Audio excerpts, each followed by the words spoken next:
NBA free agency is here. The Phoenix Suns might have a reunion with one of their ex-girlfriends. Why I'm not necessarily for it. And back to some Arizona Cardinals talk.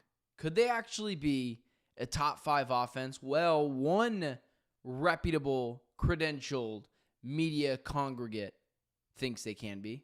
Talk to you guys in a couple of seconds. The Ben Garcia Show. Yeah. Woo. Best show in the land. Yup. Listen. Come and get your information from Ben Garcia. Get the latest on your quarterback, running backs, and receivers. Tune in, so any other show you don't need them. Any news that he giving out, please just believe him. Giving out the latest prediction and top-notch analysis. Wanna hear the truth, better have thick skin like calluses. The latest move that your team just made can be damaging. The dudes ain't speaking no facts, they just be rambling. Lights, camera, action, turn on the show, go get the cameraman. Yeah. Lights, camera, action, turn on the show, go get the cameraman. The Ben Garcia Show. What is up, guys? Welcome into yet another edition of the Ben Garcia Show. Thank you so much for making me a part of your day. However you're watching, wherever you're watching, thank you for making the Ben Garcia Show a part of your day. Guys, do me a favor. Don't forget to like, share, subscribe, potentially even tell a friend about the Ben Garcia Show, as well as there being a lot of things to talk about. So do me a favor, get a part of the conversation. Follow me on all social media platforms at Ben Garcia Show. I would love to interact with you guys there. And yeah, that's always a good time. Let's immediately jump right into it. There is a lot of things to get into on this fine Monday morning. We have some Arizona Cardinals. We have some Phoenix Suns. This is the Ben Garcia Show, where all Arizona sports live in harmony. Unless, of course, you screw up, then I will go after you. You know, it's kind of funny. A week ago today, I went off on the Phoenix Suns. And check out that show. I encourage you to see the times where I continuously, with head first, go after this organization. And I will continue to do so. I couldn't care less. I had someone reach out to me and say, it's obviously like a Kevin Durant stan, and go after me and just be like, you know, sometimes you're delusional and sometimes you make sense. Which, sure, I guess I can be delusional at times. Who can't be? But I think the point in there I made to someone was, listen, man, I'm just not loyal to Kevin Durant, to the Suns, to a player, whoever it is. I have no interest. Devin Booker can get it. Matt Ishbia can get it. I will be going after all of them. Because at the end of the day, the only thing I care about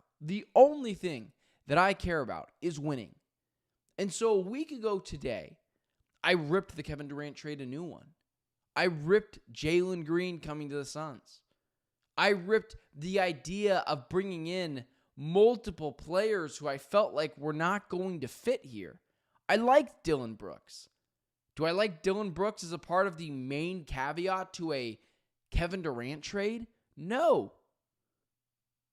But a week later, I have to give credit where it's due. There's obviously an incomplete grade for everyone right now when it comes to the NBA offseason. The offseason is technically like a week old. Maybe a little bit more than that. I'm willing to give the Phoenix Suns an incomplete grade for now, just like everyone else. Last week it would have been a fail. But what the Suns did over the NBA draft Wednesday through Thursday and then into today prepping for free agency, I've got to be completely honest with you. If we were grading the offseason up until now, which is not fair, we have to get through the rest of the offseason, but if we were, the Suns would get an A. Their NBA draft was so flawless and so well done that it would be pretty unfair to give them anything less than an A. Kaman Malawach was my number one guy for the Phoenix Suns. He is a Phoenix Sun now. Defensively, he's an anchor. He's going to stay with guys regardless of the size. 1 through 5, he's going to be able to guard. A lob threat, incredibly raw. And you pair that with the fact that he will have Mark Williams, a guy that a lot of people kind of have comped Kaman Malawach too. And so Mark Williams bringing him here for, let's call it, next to nothing. It was the 29th overall pick and another first-round pick that will be so far down the line, you will forget that it was even a Suns pick. Not to mention, it's the least favorable pick of like 5 other teams. You were able to go get Rasheer Fleming, Kobe Brea. Rasheer Fleming probably should have been a top 20 pick. Kobe Brea, the best shooter in the draft, but still probably a two-way guy. I couldn't ask for much better from the Phoenix Suns. Go back to a week ago today and see if I'm just hyping up this team for no reason. I ripped the trade apart last week. Shame on me. I should have given it more time. But I wanted a real, honest-to-God reaction to it. And that brings me to today. As much as I love what the Phoenix Suns have done so far, there are some moves that I know some people are for that I think I'm a little against. Let me just start by saying this. I do not want to come off as a Chris Paul hater. I love what Chris Paul did for the Phoenix Suns. But I'm not so sure I want him here. Now, I'll get to that in just a second. What was kind of interesting about some of the Suns, former Suns players making the rounds last night was this. Like last night, DeAndre Ayton gets bought out. I wonder who on this show has continuously said DeAndre Ayton had zero trade value when he was traded. The problem with the DeAndre Ayton trade was not trading him a year later. DeAndre Ayton has no interest in playing basketball outside of just making money, so that's why he does it. But Ayton is the perfect encapsulation of DeAndre Ayton is this. He once got snowed into his house for a Portland Trailblazers game. It's very clear what DeAndre Ayton is. Very talented guy with little motive to want to dominate. He'll come into the first press conference of the team that picks him up. He'll say he's dominating. He'll say he's a max player. All this nonsense. And then they'll eventually run him out of town too, because he overstays his welcome. So everyone that was trying to tell me that the Suns could have gotten more for DeAndre Ayton, not exactly what they got back, you're wrong. They were supposed to trade him a year earlier. And the reasoning once again, why I was right about DeAndre Ayton, because after 1 year, the Trailblazers drafted his replacement. And after 2 years, they said, we can't do it anymore. And they flat out bought him out. Yeah, no freaking crap. And so that brings me to Chris Paul. I really like Chris Paul. I don't want to come off as a Chris Paul hater. But why can't I just be thankful for what Chris Paul did for this organization? Shake his hand, call him I don't know if I would call him an all-time Sun great or a Suns legend. He wasn't here for that long. But why can't I call him one of the most favorable Suns in Suns history? Be thankful what he did for the organization. And then just be like, okay, thank you, Chris. Thank you. You're going to retire. You're going to be a first team. You're going to be a first ballot Hall of Fame guy. Why do I have to bring him back? I made this analogy last week, guys. I had this girlfriend once when I was 19. And that deeper into that story, I can't believe I dated that girl for that long, but that's just what happens, right? You stay in this relationship with someone, and at first it's really good, and halfway through, you're like, I think we're peaking here, and then towards the end of that relationship, you're ready to go your separate ways. But you break up, and it sucks, and heartbreak, and you remember only the good times with that person. And then you get back together with them. And the first 2 weeks are fun, the nostalgia, you guys really missed each other. And then You promised everything that ruined the relationship last time wouldn't ruin the relationship this time. And then everything starts to come back. Everything starts to come back. All the things that annoyed you, and you want to break up again. I don't want to do that with Chris Paul. I don't want to do that. Chris Paul served his purpose here. They should have won a championship. They didn't. But he was a leader.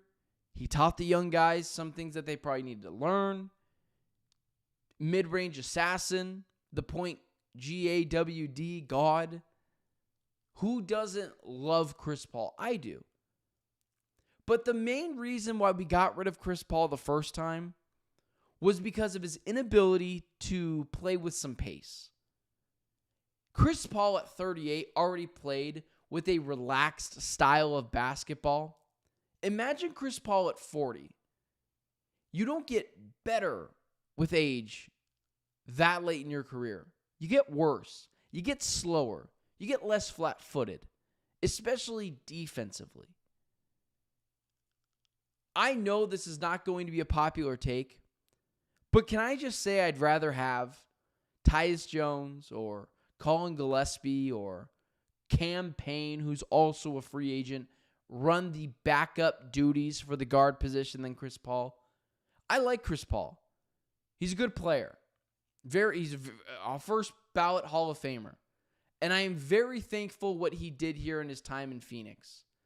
But I don't really want to have to deal with 40-year-old Chris Paul getting harassed in the backcourt, struggling to get the offense going because he plays with such a relaxed pace. The Suns need to play faster, and the Suns need to get younger. They've got Royce O'Neal for leadership, or Grayson Allen, or Devin Booker. I'm not that interested in Chris Paul's leadership to where I think it's going to change the outcome of Suns games or Suns history. I like Chris. Good player. If he comes here, I will welcome it. And I think for the most part, it'll be fine. But is Chris Paul going to be okay with taking a backseat to Colin Gillespie? Booker and Jalen Green will start. Colin Gillespie will get point guard duties off the bench. I don't want Chris Paul taking away minutes from Colin Gillespie. I like Colin Gillespie. He was a good player for the Suns this year. Coach Bud, I think, was just trying to get fired and had no interest in playing him. So, and here's another thing, guys. Chris is probably a vet minimum guy. Not to mention, he's mentioned he wanted to play closer to home, and that would be LA. And the Clippers also want him here, so I don't think he's going to be here anyways. But this Suns team needs to get younger. They need to play with more pace. That's why we shoved Chris Paul out the door in the first place. Because we thought we were getting a fast-paced star in Bradley Beal. We didn't. We ate our words on that. But it was time to move on from Chris Paul. Chris Paul runs his course. Every team that has Chris Paul loves him at first, but towards the end is like, we're good. Now, he does well with young players. He's a good dude, good leader. I lived the Chris Paul experience. I'm very thankful for what Chris Paul did. He is an all-time probably Phoenix Sun. However, I don't think I want to get back together with my ex-girlfriend. I've done that before. It doesn't work out. All the things that were bad to break up the relationship came to fruition after you got back together. I think I'm ready to leave Chris Paul in the past. I'd rather have Colin Gillespie. I'd rather have free agent campaign. I'd rather have Tyus Jones run the show. And just so we're clear, the reasoning why I'm not getting super deep into the Phoenix Suns free agency is because they have no money. And as I've mentioned before on this show, despite numerous reports, I don't know what they're going to do with Bradley Beal. I keep mentioning this to you guys. I don't think there's a world where Bradley Beal is gone. I can't see it. It doesn't make any sense. I would not give up draft capital just to get off of Bradley Beal. I would just sit his ass on the bench. He can come in, play 15, 18 minutes a night, score a bit, but I'm not giving up assets just because I don't want him here. I don't understand that line of thinking. The Suns don't have any money, and free agency because of the new CBA isn't great. However, what I will say is the Suns are going to get some vet minimum guys. They have 2 roster spots available if Kobe Bryant signs a 2-way, which probably he will do. I'm done caring about minimum guys. We've talked about this before. Do you remember the last 2 years of getting minimum players? We thought we were getting steals, and at the end of the day, we got what we paid for, minimum players. So I hope they can bring in a campaign. I hope they can bring in a Larry Nance Jr. I really hope they can bring in a Malcolm Brogdon. But as far as difference makers in free agency, there's like a few of those guys, and those guys are going to get overpaid elsewhere. The Suns are not going to have the assets to do so. So I think it's going to be a fairly quiet free agency. I think the Suns might have a trade or two up their sleeve, but I think most of the heavy lifting is done. And again, I want to say this one more time. If Chris Paul comes here, I will welcome him with open arms. I just don't think it's the best use of, I don't want to say assets because you're not really doing anything, but I don't think it's the best use of your time to bring Chris Paul in here. Maybe there is a leadership factor. Maybe he does make Mark Williams and Modlawatch better players. At this stage in his career, I think most of that has gone out the window. All right. So a little bit of, obviously, free agency talk and all the things going on in terms of, NBA stuff. I'm trying to find my thing, guys. I can't seem to find it this morning. Well, that was weird. All right. Well, purple background for the Arizona Cardinals. I guess that's what we're going to do today because, I'm a professional and I can live with it. All right.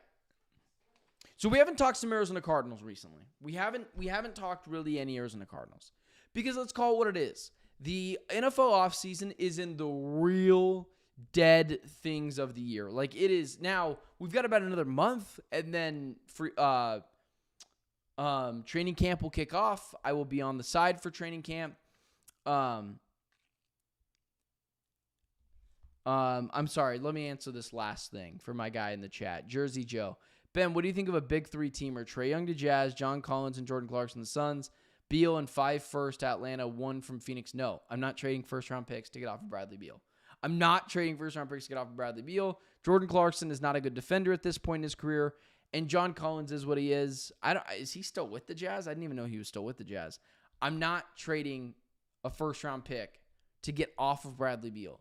We don't have enough assets as it is. I'm not doing it. And I already have enough guards, and I already have enough small forwards to where I don't need Jordan Clarkson and John Collins. I'd rather just send Bradley Beal home. So there's that. Anyways, Jersey, I appreciate the thought, but it's just I wouldn't do that. Would Matt Ishbia? Maybe. I have no interest in keeping Bradley Beal, in trading Bradley Beal if it means getting rid of assets that I don't have. Okay. Back to the Arizona Cardinals. I appreciate you, Jersey Joe, in the chat. So Pro Football Network ranked the Arizona Cardinals as a top 5 offense going in to the 2025 season. And to be honest with you, I don't think it's a bad take. But what I don't enjoy is people trying to tell me, oh, the Cardinals need more. The Cardinals need more. They need to be able to get more players on this team. No, the Cardinals are fine. And it's why I keep mentioning to you guys about the Arizona Cardinals and the weapons that they have. This is a team that's got dudes out the wazoo. Do I have to list them for you? James Conner, Trey McBride, Marvin Harrison Jr., Michael Wilson, Paris Johnson Jr., Yoda Froholt. This offense is absolutely loaded as long as Marvin Harrison Jr. is a elite level player for the Arizona Cardinals this season. Now, do I have some concerns about Marvin Harrison Jr.? Probably, sure. Do I think he should have been better last year? Probably. Sure.